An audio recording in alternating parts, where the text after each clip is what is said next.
약속의 말씀 안에서 담대하고 평안하라는 거예요. 목자들이 양떼를 지키고 있다가 주님의 영광과 만났다라고 성경에 기록되어 있잖아요. 주님의 영광과 만나니까 이 사람들이 무서워했대요. 두려워했대요. 그 이유가 있겠지요. 당연하게 우리 레위기 말씀을 공부했잖아요. 이스라엘 백성들이 하나님 만나려고 하는데요. 하나님이 낮에는 구름 기둥, 밤에는 불 기둥으로 그들을 인도하시다가 그들 가운데로 아예 임재하시겠다고 선포하세요. 그러면서 성막을 만들라는 거죠. 그래서 모세가 하나님 말씀을 듣고 성막을 만들어요. 하나님이 성막 가운데로 임재하시겠다는 거예요. 그곳에서 이스라엘과 만나요. 그래서 회막이라고도 해요. 성막을 지어가지고 하나님이 임재하시는데 사람들이 성막에 들어가기 전에 성막의 안뜰과 바깥뜰로 이렇게 자유롭게 다닐 거 아니에요. 그 안뜰과 바깥뜰로 다닐 때 하나님이 창조하신 태양에 의한 광선, 자연 채광을 받으면서 그 빛의 은혜를 누리며 삽니다. 그러다가 이 사람들이 이제 성막 안으로 들어가게 돼요. 제사장에 들어가죠. 제사장이 성막 안으로 들어가면 이제 그 성막 안에는 빛이 없어요. 빛이 들어오지 못하잖아요. 그러니까 제사장들이 그 촛불을 밝혀요. 황금 등잔을 만들어 가지고 불을 밝히고 그 희미한 빛에 따라서 성소의 일을 해 나가는 거예요. 그런데 이 성소에서 지성소로 넘어가게 되면 지성소 안에는 아무런 빛이 없다 그랬죠. 왜 지성소에는 아무런 빛이 없냐면 거기는 하나님이 임재하시는 처소이기 때문이에요. 하나님이 빛으로 그곳에 임재하시기 때문에 굳이 자연적인 빛이든 인공적인 빛이든 어떤 빛도 필요가 없는 거예요. 하나님이 지성소에 임하시면 하나님의 영광 가운데 빛으로 임하십니다. 그거를 쉐키나라고 그랬어요. 쉐키나. 하나님 임재의 영광이 지성소로 임하는 거죠. 그런데 대제사장이 지성소에 가서 하나님 임재와 만나잖아요. 그런데 이 대제사장이 자기의 죄를 해결하지 않고 지성소에 들어가면 거기서 하나님 임재와 만나는 순간에 죽어버려요. 목자들이 하나님의 영광과 만났다, 주님의 영광과 만났다는 것은 즉 주님의 임재와 만났다는 것입니다. 하나님 앞에 서게 되었어요. 그런데 두렵거든요. 왜 두렵냐? 자기들은 죄인이라는 거예요. 나는 죄된 인간인데 내가 어떻게 하나님 임재 앞에 설 수가 있으랴. 하나님 임재와 만났으니까 우리 곧 죽게 되었구나. 그래서 두려움에 빠지게 되었습니다. 이게 두려움의 이유거든요. 하나님 앞에서 죄된 인간은 다 두려움에 벌벌 떨 수밖에 없죠. 왜냐하면 심판의 무서움을 알기 때문입니다. 그런데요, 여기서 반전이 나타나는 거예요. 두려움에 벌벌 떨고 있던 목자들에게 천사가 말을 전해주는 거예요. 다시 10절을 읽어드리면 천사가 이르되 무서워하지 말라. 보라 내가 온 백성에게 미칠 큰 기쁨의 좋은 소식을 너희에게 전하노라 그래요. 무서워하지 마라.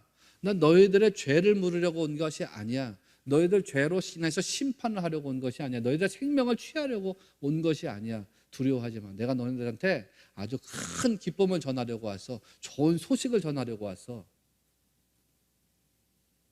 이렇게 말씀이 나가요. 여러분, 이게 은혜인 거예요.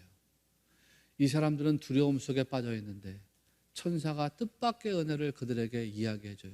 걱정하지 마라. 너희들에게 구원의 메시지를 전하려고 하는 것이야. 자기들이 전혀 생각하지 못했던 은혜, 자기들이 전혀 예상하지 못했던 뜻밖의 은혜가 그 사람들에게 임하게 된 거예요. 두려움에 떨고 있는 사람들에게.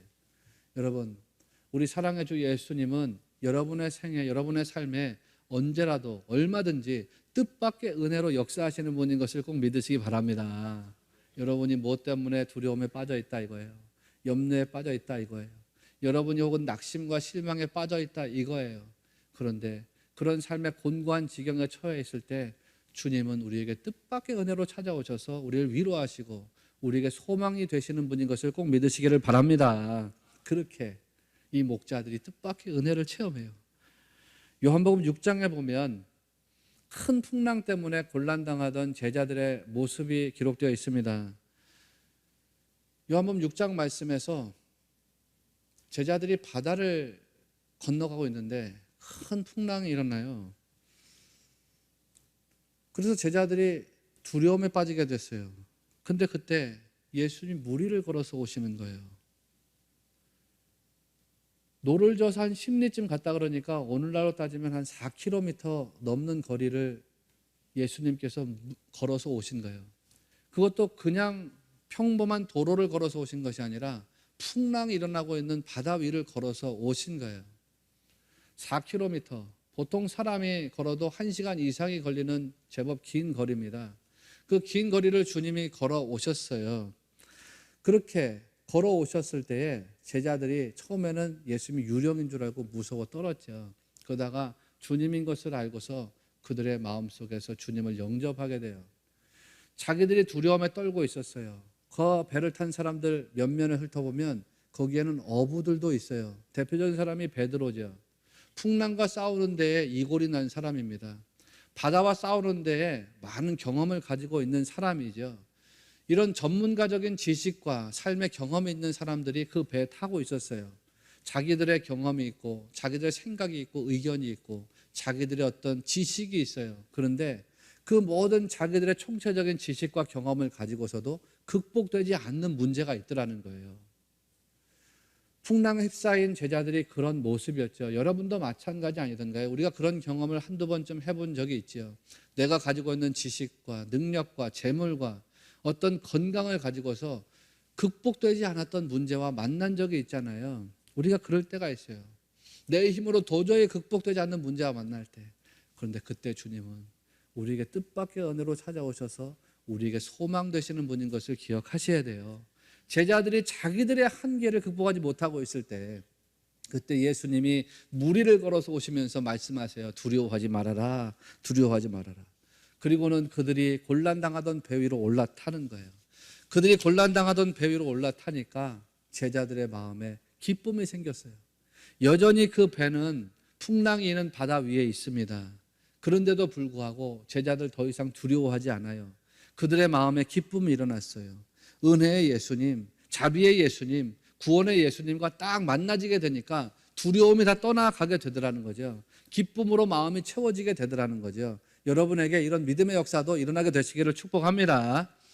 요한복음 6장 21절 말씀을 보니까 이렇게 말씀이 나가요. 이에 기뻐서 배로 영접하니 그래요. 와, 풍랑 때문에 두려움에 떨던 사람들이 예수님 무리로 걸어오는 모습을 보면서 기쁜 마음으로 예수님을 영접했대요. 그러니까 어떻게 되느냐? 이에 기뻐서 배로 영접하니 배는 곧 그들이 가려던 땅에 이르렀더라 그래요. 여러분, 바로 이게 중요합니다. 주님이 성도들에게로 들어가니까 성도들이 주님의 은혜로 기쁨 충만해지더라는 거예요. 그 다음을 보니까 성도들이 기쁨으로 주님을 영접하니까 자기들이 목적하던 목적지로 도달이 되더라는 거예요. 이렇게 말씀드리겠습니다. 여러분 성도들이 예수님을 인생의 주인으로 모셔드리니까요, 모든 인생의 근심거리들이 싹 사라져버리더래요. 제자들에게 기쁨이 넘쳤던 것처럼 여러분 삶에도 기쁨이 넘치게 된대요. 제자들이 목적지에 도착할 수 있었던 것처럼 여러분의 인생도 목적지에 도착할 수 있게 된대요. 전자가 있죠. 기쁨으로 주님을 영접하면 그렇게 된대요. 사랑하시는 여러분, 여러분이 기쁨으로 주님을 영접하고 그 복된 삶을 꼭 살게 되시기를 바랍니다. 그거예요. 성도에게는 하나님의 약속이 주어져 있습니다. 말씀이 주어져 있습니다. 언약이 주어져 있습니다. 그 대표적인 말씀 하나만 읽어드리면 요한복음 16장 33절, 이것을 너희에게 이르는 것은 너희로 내 안에서 평안을 누리게 하려 함이라. 세상에서는 너희가 환난을 당하나 담대하라. 내가 세상을 이겼노라 하시니라. 여러분, 이런 수없이 많은 약속의 말씀들이 다 여러분에게 이미 다 주어져 있는 말씀들이에요. 그러니까 약속의 말씀을 믿고서 담대한 믿음의 길을 걸어가시기 바랍니다. 은혜를 붙잡고서 평안의 삶을 누리시기를 바랍니다. 소망을 붙잡고서 믿음으로 승리하시기를 바랍니다. 끝으로 목자들처럼 주님을 향해서 행동하라는 거예요. 목자들처럼 주님을 향해서 행동하라. 우리는 이제 목자들의 행동에 주목해 볼 필요가 있습니다. 8절에 보면 이 목자들이 밤에 양을 지키고 있었다 그랬잖아요. 양들을 지키고 있었다는 거예요. 그런데 천사의 이야기를 듣고 어떻게 행동하느냐, 이거를 이제 보니까 15절과 16절에 그 내용이 나와요. 이제 베들레헴으로 가서 주께서 우리에게 알리신 바 이 이루어진 일을 보자 하고 빨리 가서 마리아와 요셉과 구유에 누인 아기를 찾아서, 한마디로 말하면 말씀을 듣고 서둘렀다는 거죠. 16절에 빨리 가서예요. 빨리 가서. 급하게 서둘러 갔다는 것입니다. 예수님, 아기 예수님이 계신 곳으로 급히 갔다는 거예요. 자기들을 구원할 구주가 나셨다. 그리스도께서 이 세상에 태어나셨다. 그 이야기를 듣고는요, 서둘러 가지고 아기를 찾아갔대요. 이 아기가, 여러분 생각해 보세요. 이 아기가 자기들에게 실제적인 구원을 이루어 주려면 얼마나 이 사람들이 기다려야 될까?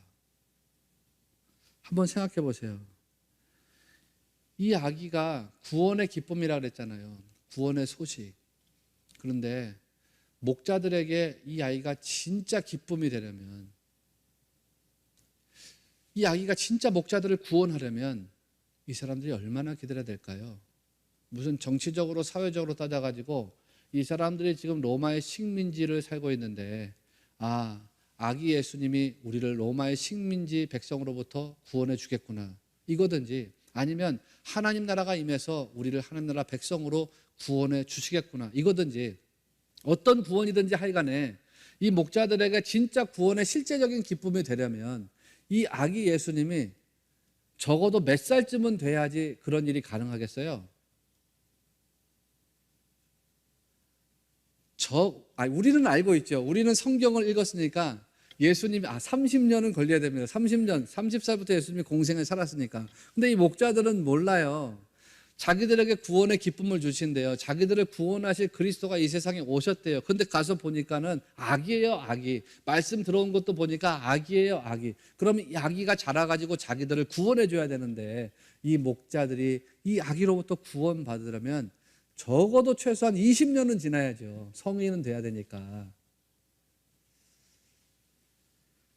그리고 영향력 있는 활동을 하려면 한 30년, 40년은 기다려야죠. 자기들에게 당장 구원이 이루어지는 게 아닙니다. 오랜 세월을 기다려야 됩니다. 자기들에게 당장 기쁨이 되는 게 아닙니다. 먼 미래의 일입니다. 그 당시 팔레스틴에 살았던 사람들 평균 연령이 40세에서 50세였다 그러니까요. 이 목자들이 30년, 40년 뒤에 일어날 일이라 그러면 자기가 죽은 다음에 일어날 일일 수도 있습니다. 죄송하지만. 자기 생명이 다 끝나고 나서 이루어질지도 몰라요. 나에게 이루어지는 게 아니에요. 자기 후손들에게 이루어질 일이에요. 나에게 있을 기쁨이 아니에요. 내 미래 세대들에게 있을 기쁨이에요. 그런데 중요한 게 뭐예요? 미래에 일어날 일들을 기대하면서 현재 자기를 희생했다는 거예요. 자기들이 지켜야 될 양이 있어요. 그런데 그 양을 포기합니다. 그리고 구주 예수님을 향해서 나간 거예요. 지켜야 될 게 있는데 그 지켜야 될 것을 과감하게 포기하고 주님께로 나갔다는 거예요. 여러분, 우리도 그렇습니다. 저도 그렇고 여러분도 마찬가지입니다. 우리가 지켜야 될 게 많아요. 그렇지 않아요? 지켜야 될 게 얼마나 많아요. 어떤 분은 사업도 지켜야 되고, 직장도 지켜야 되고, 뭐 학업도 지켜야 되고, 그런 거 지켜야죠. 어떤 분들은 돈을 지켜야 되고, 건강도 지켜야 되고, 무슨 가족도 지켜야 되고, 그게 지켜야 될 게 있어요. 어떤 분들은 내 체면도 좀 지켜야 되고, 자존심도 좀 지켜야 되고, 의리도 좀 지켜야 되고, 살면서 지켜야 될 게 정말 많습니다. 그런데요, 지켜야 될 것을 과감하게 포기하고 주님께 나가야 된다는 거예요. 지켜야 될 걸 과감하게 포기하고 주님께 나가야 된다. 이 목자들이 아기 예수님을 찾아가지고 그 부모들에게 소식을 전해줍니다. 천사들에게 들은 기쁜 소식, 좋은 소식, 그거를 전해준 거예요. 자기가 지켜야 될 거를 포기하고 구주 예수님을 향해서 갔던 거예요. 그렇게 자기를 포기하고 구주 예수님을 향하는 사람들에게 진짜 주님의 은혜와 평화가 임하게 된다는 것을 여러분은 기억하셔야 됩니다. 기억하셔야 돼요. 14절 말씀을 보세요. 14절 말씀에 하늘에는 영광이고 땅에는 기뻐하심을 입은 사람들에게 평화로다 그러잖아요. 우리가 이 말씀 얼마나 잘 아는 말씀이에요. 성탄절 때마다 이 말씀 진짜 인이 박히도록 듣는 말씀이에요. 하늘에는 영광이고 땅에는 기뻐하심을 입은 사람들에게 평화로다 그랬어요. 근데 잘 말씀을 한번 파고 가 보세요. 어떤 사람들에게 평화가 임한다는 거예요? 어떤 사람들에게? 모든 사람들에게 똑같이 평화가 임한다는 게 아니죠.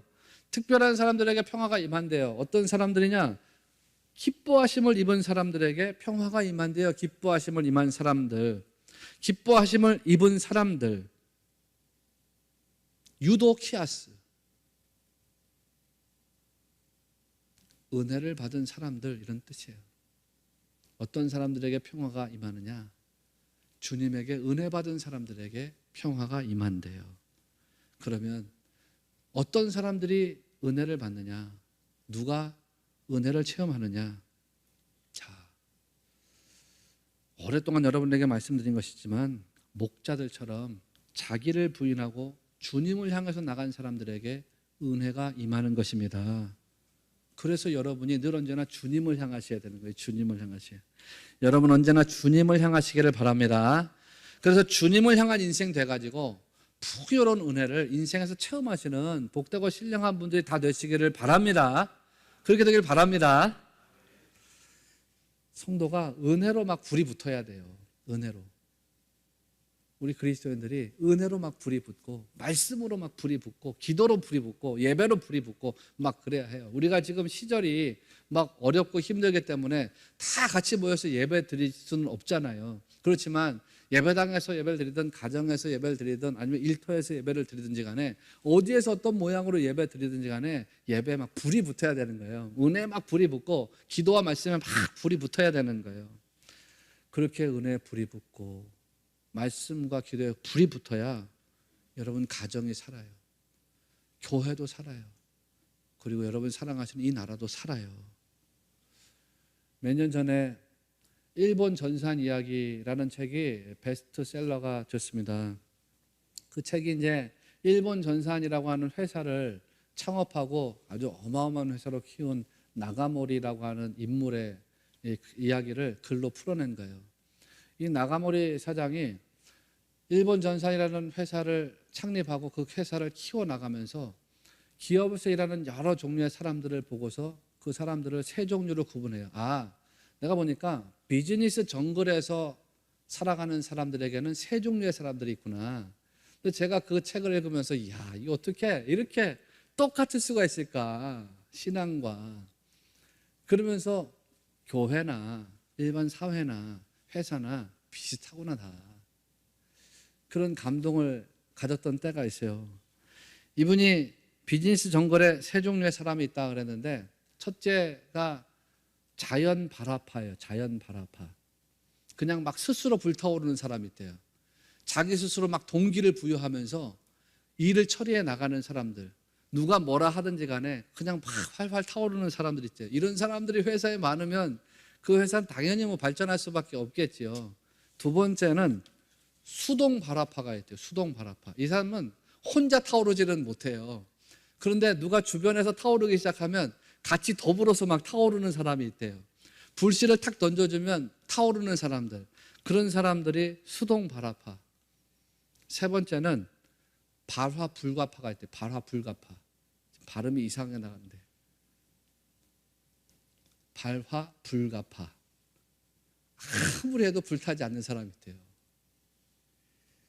우리 교회 다니면서도 그런 분들이 있습니다. 말씀을 아무리 갖다 던져도 불이 안 붙는 분들이 있어요. 은혜를 아무리 갖다 부어줘도 불이 안 붙는 분들이 있어요.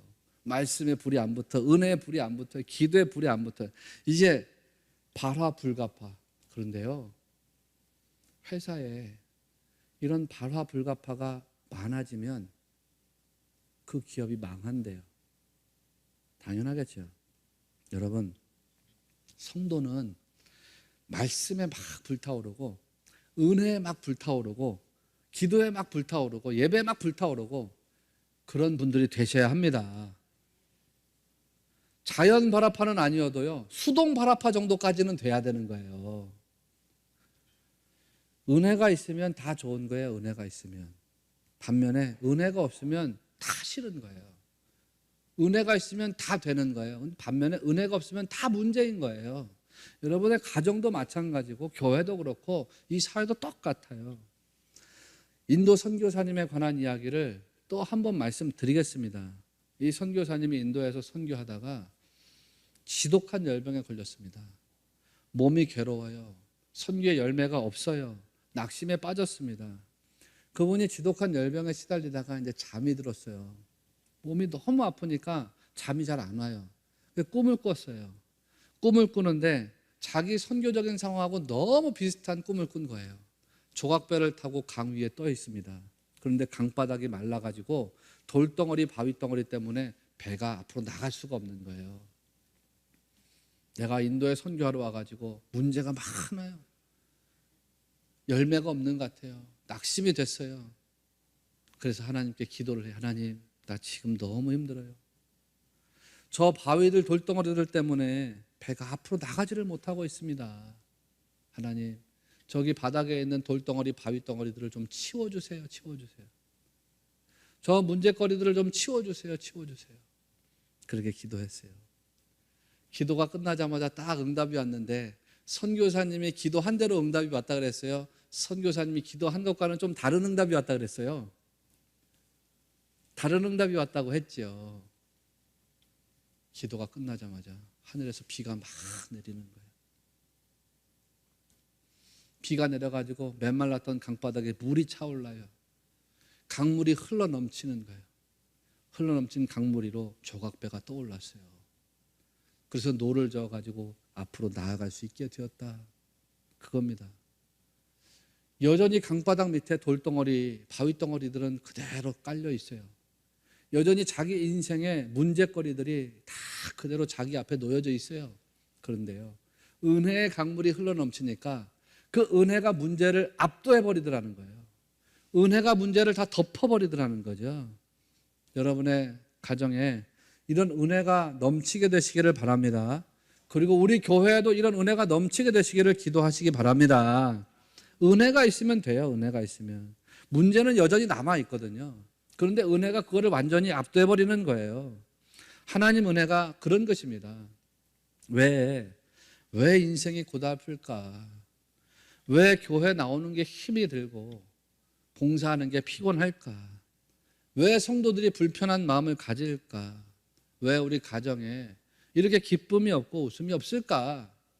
문제가 도대체 뭘까?